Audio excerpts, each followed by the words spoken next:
What's good, guys? New haircut, new shirt I got the other day, but last video I'm gonna be filming here at college. Next Monday, we're gonna be starting regular uploads every Monday through the rest of the season, so get excited. Today we're doing a standings prediction video. Let's get into it. I tell you, little baby, I'm going commercial. Big dress, had a short and purple. Baby burger, ooh, queen of the jungle. Eating up, had to pull out a thermal. 20 more minutes till I'm gonna be out of the dark. I'll be swinging my flashlight. So yeah, like I was saying, guys, videos are back next Monday all the way through the end of October, so it's pretty exciting. It's gonna be the last solo-like little video you're gonna see that Liam and I have been doing on our own. Next Monday, it's pre-recorded videos we have together, so that's exciting. Today's video is gonna be pretty short. I've changed the formatting a little bit from how I did like the off-season recap video, but I hope you guys enjoy to it. So yeah, no more wasting time. Let's get into it with the American League East.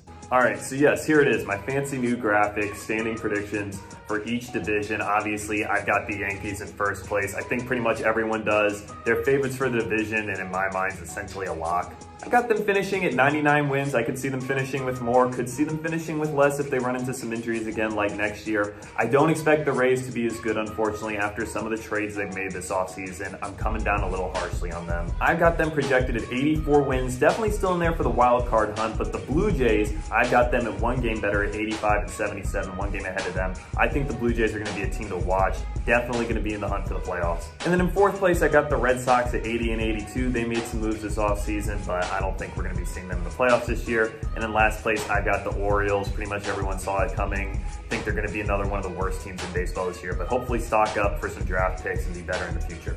All right, next up, we've got the American League Central. This one's a little bit more interesting because I think the winner of the division is up for grabs. I personally thought the White Sox were going to be a huge sleeper pick for this division, but because of the injury to Eloy Jimenez the other day, I'm not so sure about that anymore. That injury is really going to hurt their lineup this year. Don't get me wrong, I still think they're going to be good. I've got them at 88 wins. Definitely expect them to be in the hunt down the stretch, hopefully fighting for a playoff spot. But unfortunately, I just had to give first place to the Twins. I think they're going to be a little bit better than them this year. I've got the Indians at 83 wins and 9 games out of first place, and honestly, I felt like I could have put them a little lower. I really think they're going to take a big step back this year. And then obviously I've got the Royals and Tigers rounding out 4th and 5th place. I think you can kind of flip these two back and forth. It's going to be fun watching them tank the rest of the season. All right, last of the 3 divisions in the American League, we've got the American League West. And you know, we got the cheating Astros out there. I really hate this division because I'm begging someone to go out and compete with the Astros, but Oakland isn't gonna spend money. That's just not their style. They don't have the payroll. Texas isn't ready to compete. Seattle decides they're not ready to compete. And the Angels find a way to screw it up every time. But I'm actually giving the Angels 87 wins this season and the second wild card spot at the start of the season for my predictions. I think they're gonna be really good. I was hoping they'd make one more really big signing, maybe go out and get like a Trevor Bauer sort of like starting pitcher name, someone to really solidify their staff. They didn't quite do that, but I still think they're gonna be really good. Full season of Shohei Ohtani, Mike Trout, Anthony Rendon. We know what that lineup is capable of. Hopefully they can get it done. But unfortunately, I don't think it's be quite enough to take down the Astros. I mean, we just know how good they are. Kind of a super team despite all the cheating scandals and stuff. I've got them at 93 and 69, taking the crown for the AL West, but you know, hopefully we can get some satisfaction by banging some seats in the stadium whenever they're playing.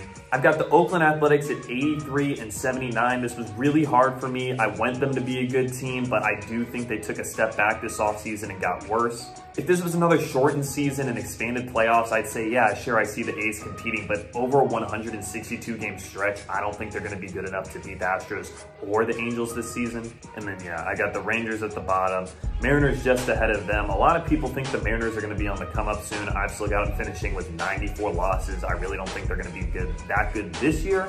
I think we'll get to see some of the young stars, but I don't think they're going to be good numbers-wise, wins to losses. I think it's going to be exciting to watch those guys develop, but I don't think they're going to really put together a good season just yet. All right, just realized this video is moving along pretty quickly, but it's about to get a lot slower because we just got to the National League East. My favorite division, my division, favorite team, the Washington Nationals. Let's break it down real quickly. So this is actually the only division that I went back and kind of looked at a second time and a third time and a fourth time because it's the one that I'm really interested in. Obviously, my team plays here. I'm watching most of the games that happen in this division.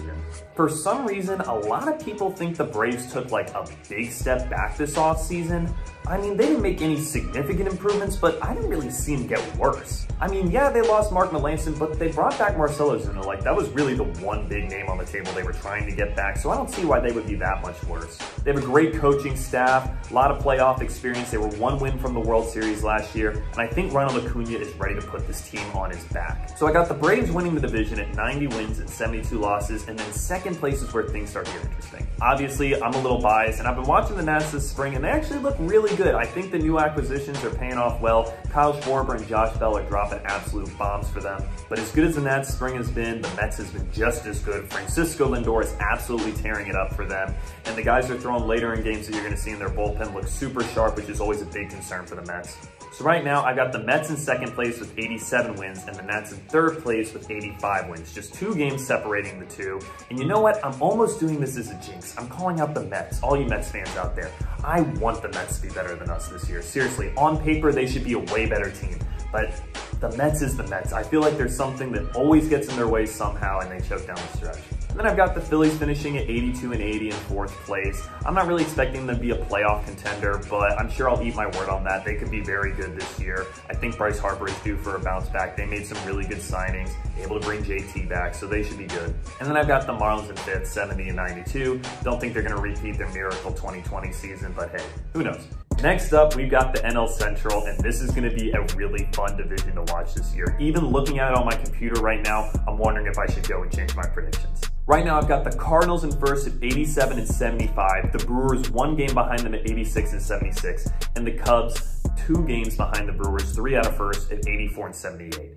I think these are 3 really good teams, but I think the Cardinals and the Brewers are the 2 that we're really going to be watching here. Obviously, we know the Cardinals are really good. They've been in the playoffs the last couple of seasons. They've been running the Central of late, and they just got Nolan Arenado, so that should be a huge addition. It's going to be interesting to see how not playing half of his games at Coors Field will affect his offensive numbers, but it's obviously going to be a big help to the lineup. But then you can't just forget about the Brewers, man. Christian Yelich had a down season last year. I think he's going to bounce back to MVP form. The signing of Colton Wong, I'm a huge fan of that one. I think they are going to be super good. If I'm being perfectly honest, it was so hard to pick the Cardinals over the Brewers. I was just like, you know what? I'm going to put one game between them. I could really see it being either one of the 2 of them. The Cubs could certainly get hot too if injuries bite these other 2 teams and the Cubs run into a stretch in August. You know, they could definitely run away with the division. I just kind of hold them out of the conversation for those 2 because of all the trade rumors that are going around. You know, Chris Bryant was almost on the move this offseason. So I think it kind of depends how the Cubs play earlier in the season if they're going to be competing down the stretch. And then I've got the Reds in fourth place at 79 and 83. Still think they're a decent team, right around 500. Could finish above if they get lucky.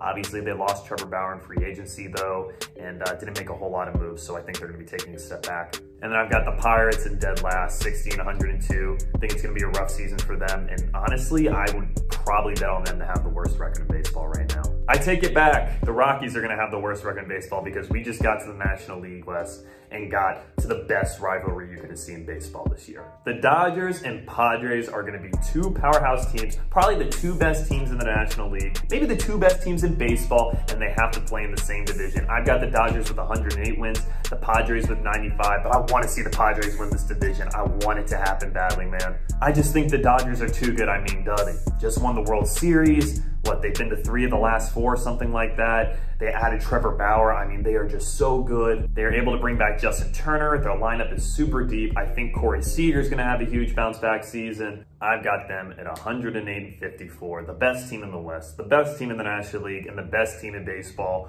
winning 2 of their every 3 games. Then I've got the Padres behind them at 95 and 77. These guys are a shoo-in for the playoffs as long as they don't get into any injuries or anything. They're going to be super good, probably a 90-win team. I wish they could win a division. I just don't think it's going to happen in the West with the Dodgers out there. Then I got the Diamondbacks behind them at 78 and 84. Not a terrible record. I think, you know, in a lot of divisions, maybe they'd be a 500, maybe a little above 500 team, but because you got to play the Dodgers and Padres so much, I'm putting them a little underneath 500. And then yeah, Giants at 73 and 89. Don't think they're going to be very good this year. Look at that, 35 games out of first place. And then I take it back. I think the Rockies will probably actually have the worst record in baseball. I've got them in last place at 59 and 103. They just traded away Nolan Arenado to the Cardinals this offseason, playing with the Dodgers and Padres, best 2 teams in baseball. Not a whole lot of pitching, no moves this offseason. Whenever a visiting team comes to Coors Field, they're ready to drop bombs. So I think it's going to be a long season for Rockies fans in the gutter. All right, I think that's just about gonna do it for this video. Went by a lot quicker than I expected it to. Maybe I'm running through it too quickly, but I hope you guys enjoyed. If you did, please drop a like, leave a comment, and most importantly, subscribe. We're trying to get that sub count up. Want it to be a big year for us, not just on TikTok and Instagram, but especially YouTube. So tell your friends, tell your family. We're trying to run the sub count up. And then, yeah, I know I mentioned it twice earlier in the video, but I'm so excited for it. I hope you guys are too. Next Monday, regular uploads are back, and we're coming back with dissecting baseballs. We broke down a Major League Baseball and got to the center of it for our video. I think it's gonna be really exciting, so make sure to come back next Monday, 5 p.m. You aren't gonna wanna miss it. And I told you, videos coming all summer. Liam and I have been making a bunch of plans. I got the schedule right here in front of us. We wanna go to see a bunch of different stadiums. We're going to DC, obviously. We're trying to go up to Philadelphia, Pittsburgh, New York, Boston. We're trying to go to Fenway at some point, a bunch of minor league stadiums in the area that you might know about. And then, like I said, we've got some great videos coming up for you this summer, the dissecting of baseball. We got some story time, some reaction videos, showing off some collections, impersonations. We're gonna be reacting to some comments you guys have left on YouTube and Instagram. So yeah, tell your friends, tell your family, tell your teammates, tell anybody you know that loves baseball, because we're just trying to spread the joy of the game. Should be a fun year. You're not gonna wanna miss it. Bat Boys Takeover.